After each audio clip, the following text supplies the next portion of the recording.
So finally সরকার তেল দিয়ে দিল আমাদেরকে খুব কষ্টে। প্ল্যান্ট আজকে সকাল 10টার দিকে স্টার্ট হয়েছে, আজকে সারাদিন 12 ঘন্টা চলবে।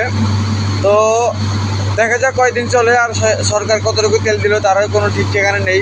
হয়তো সামনে আরও দিতে পারে। আজকে 12 ঘন্টা চলার মতো মনে হয় আজকে তেল দিয়েছে, কালকে সন্ধ্যায় তেল নামছে। তো এখন কথা হচ্ছে এটা, এরপরেও কি লোডশেডিং হবে হালকা পাতলা, কে কি জানে। সরকার কি আরো তেলের ব্যবস্থা করতেছে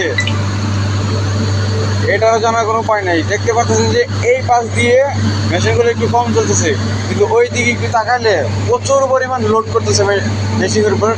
মানে 1 মিনিটের ভিতরে 7 থেকে 10 লিটারের ভিতরে 10 লিটারের মতো তেল খেতেছে এক একটা মেশিনে, এই সাইডের গুলা। কারণ এই সাইডের গুলা হচ্ছে আপনার 1000, আর এগুলো হচ্ছে আপনার 500।